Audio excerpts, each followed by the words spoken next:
kenshi nijoro ugiye kunyara. Ese wari uzi ko bishobora kuba ari ikimenyetso cya kanseri ya prostate ku mugabo cyangwa se umusore? Ngiye kukuganiriza ku bimenyetso 10 byagufasha kumenya ko ufite kanseri ya prostate cyangwa se ushobora kuba ugiye kuyirwara.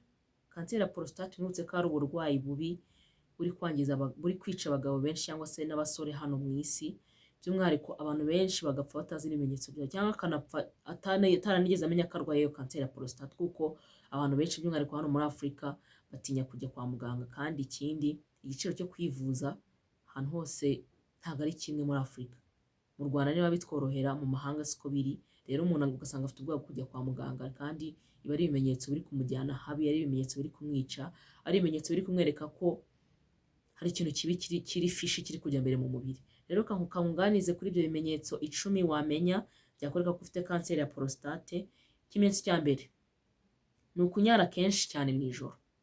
Uwo musore cyangwa se umugabo urabyuka buri kanya uranywa amazi ako kanya ugahita ujya kunyara, uranywa icyayi buri kanya ugahita ujya kunyara, uranywa akaji ugahita ujya kunyara, cyangwa waba unaryamye wenda waraye unanyoye n'akantu ukajya kunyara, unyara. Icyo gihe ntabwo ari ibintu bisanzwe, right? Ntabwo ari ibintu bisanzwe. Icyo ni ikimenyetso cya mbere cyakwereka ko ufite kanseri ya prostate. Ikindi cya kabiri ni ugutinza gutangira kunyara. Ushaka kunyara cyane, urabishaka cyane, wabishakaga, ariko wajya kunyara bigasa nk'aho bitinze, bigasa nk'aho n'igikorwa nyine gishatse guhagarara kandi kitaratangira, kandi urabishaka cyane, cyangwa byajya no kuza bikaza bitinze. Bro, icyo ni ikimenyetso cya kabiri cyakwereka ko ufite kanseri ya prostate, kandi abantu benshi ntabwo babizi. Gutinza kunyara cyangwa gutinda kunyara wabishakaga, nacyo ni ikindi kimenyetso, kandi ikimenyetso kibi cyakwereka ko ufite kanseri ya prostate cyangwa yenda no kukwataka. Ikindi ni inkari zisohoka buhoro cyangwa se zicika. Hari ukuntu inkari, turabizi ko ugiye kunyara nyine inkari ziraza straight, ziza ako kanya nyine ziza, ariko nk'iyo ugiye kunyara ukaba uri kunyara zigahagarara, zikagenda zihagarara paka usoje icyo gikorwa, haba ari ikintu kibi nyine kiri kujya mu mubiri, by'umwihariko ku mugabo cyangwa se umusore cyangwa se n'umuhungu. Rero ako kanya iyo stream igenda igabanuka, cyangwa ukagenda unyara bigabanuka, byiyongera, icyo gihe ufite ibimenyetso bya kanseri ya prostate, kandi biba byiza wese ujya gushaka ubufasha hakiri kare. Ikindi ni ukumva uruhago rusa nk'aho rugize uruhago rusa nk'aho rubyimbye ukuntu.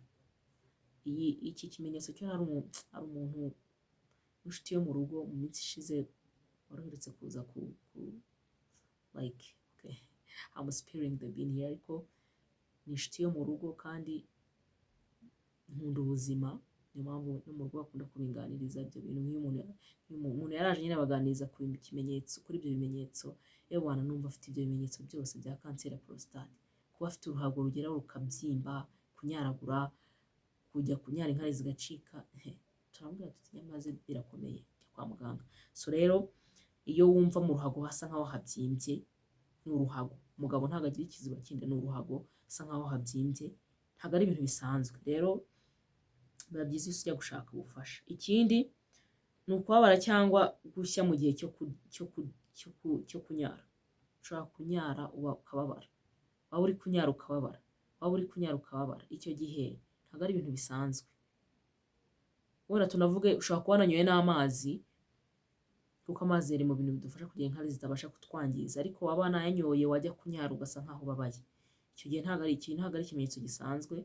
Ugomba guhita umenya icyo ugomba gukora, ugomba guhita umenya ko ikintu ugomba gukora ako kanya ni nko kugira utese, ni uguhita ujya gushaka ubufasha byihuse, kuko ibyo ntabwo ari ibimenyetso bisanzwe by'umwihariko ku muntu w'umugabo cyangwa se umusore. Ikindi ni ukubona amaraso mu nkari cyangwa se mu masohoro. Iki kimenyetso cyo giteye n'ubwo ugiye kunyara, si kuri kunyara inkari bisanzwe, ariko ubonyemo amaraso, uriye akantu, igihe cyo gusohora kirageze, ubonye mu masohoro yawe hajemo amaraso. Urumva ari ibintu bisanzwe? Ntabwo ari ibintu bisanzwe. Jya kwa muganga rero, jya kwa muganga agufashe, ushaka kubufasha inzira z'ikirenga. Ikindi ni ukubabara umugongo wo hasi cyane, igice cyo hepfo ku kibuno. ubwo n'igice cyo hepfo ku kibuno hano inyuma ushobora kubibabara ukavuga uti uriya ni umugongo usanzwe ndarwaye bisanzwe ni ibintu bisanzwe. Hey bro, ufite kanseri jya kwa muganga w'ibikinisha wibikerensa, nta mikino irimo aho ngaho, ubwo nyine nawe urabyumva warwaye. umugongo uri kwangirika ufite ikintu kiri kubitera kandi kitari cyiza. Ikindi ni ukubabara mu magufa. Ako kanya uri kubabara mu magufwa iba yatangiye kugera mu bice byose by'umubiri, maybe utanabizi, uri guta ibiro, uri kunyaragura, uri kubyimba uruhago, ibimenyetso byose uri kubibona, then uri kubabara no mu magufwa. Icyo gihe byo aho ho nta n'igaruriro. Iyo atangiye kugera mu magufwa akenshi biragoye gukira. Niyo wakora chemotherapy mu gihe cy'imyaka nk'ine cyangwa 5 ntabwo wapfa gukira. Ikimenyetso kindi rero cya 9 ni ukucika intege mu gihe cy'imibonano mpuzabitsina, cyangwa se n'ubu utagishoboye no kuyikora ukibera nk'akana aho ngaho.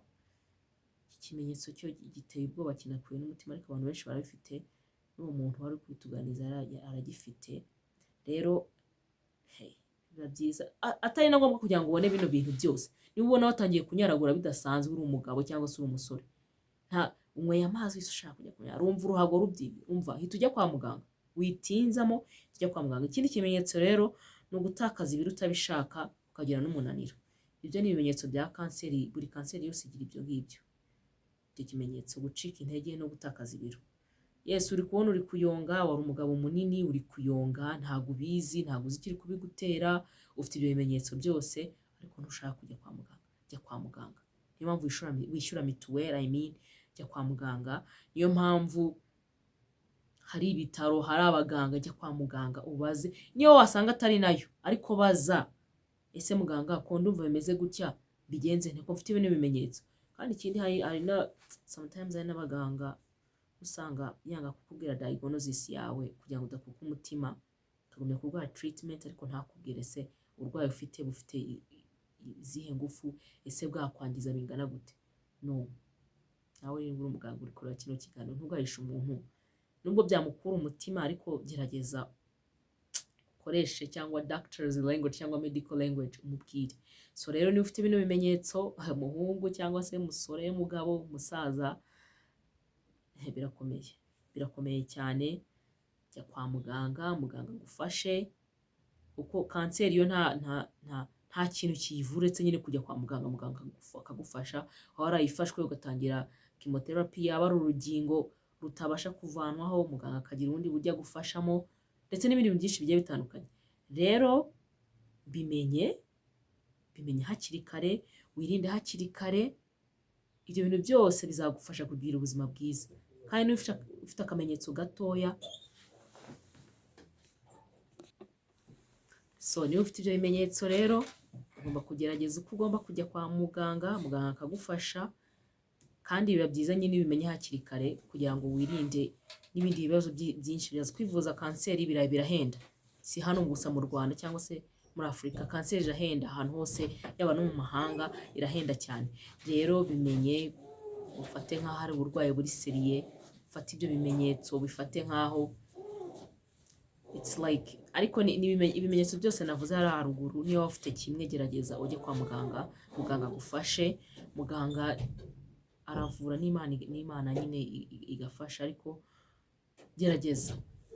Uburwayi buri kwica abantu benshi bari gupfa batabizi, abantu benshi bari guhura n'ibibazo bigiye bitandukanye kubera ubwo burwayi. Wenda hakabaho no kutabimenya, hakabaho ibintu byinshi bigiye bitandukanye biri kwangiza isi, ariko kanseri ya prostate iri kwica abagabo benshi cyane, iri kwica abagabo benshi. Rero menye se ko mbonye kino kimenyetso ndi kunyaragura, buri cyo ni icya mbere navugaga kuri early stage, iyo ikiri hasi cyane, icyo ni ikimenyetso cya mbere. Siko ndi kunyaragura bidasanzwe, bitari bisanzwe, bimeze bite? Numara kwibaza ibyo, kandi tujye twiga kumenya current life, like uko umeze uyu munsi ubikompare n'ejo. Ese uvuga ati se uyu munsi ko hari kino kintu cyahindutse, ese ejo ko hari kino kintu cyahindutse, ese umunsi wabaje ko byari bimeze gutya, ni ibiki uri kujya mbere. Icyo gihe bigufasha kumonitoringa ubuzima bwawe neza, bikagufasha yaba mu kwirinda, yaba no kumenya n'ikintu kiri kukuza ku mubiri wawe gishobora kuba maybe utateganyije, cyangwa se ikintu gishobora kuba kiri kuza kiri creepy, ukabasha kukimenya hakiri kare ukabasha gutangira kwivuza, gufata imiti hakiri kare, kumenya ngo se ko bimeze gutya igisubizo ni ikihe. So iyo utangiye ibyo bintu hakiri kare biragufasha.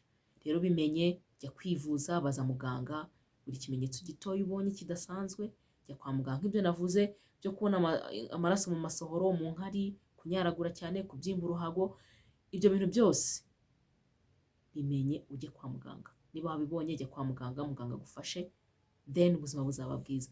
So niba wakunze ikiganiro ulayikinge, ukomentinge ikindi naza kuganizaho ubutaha, subscribing niba utarasubscribinga, unasharinga, hari abantu bashobora kuba batabizi cyangwa bafite ibimenyetso akaba atarabizi neza, kugira ngo abashe kubimenya. Ubutaha tuzaganira ku bintu 10 bitera kanseri ya prostate.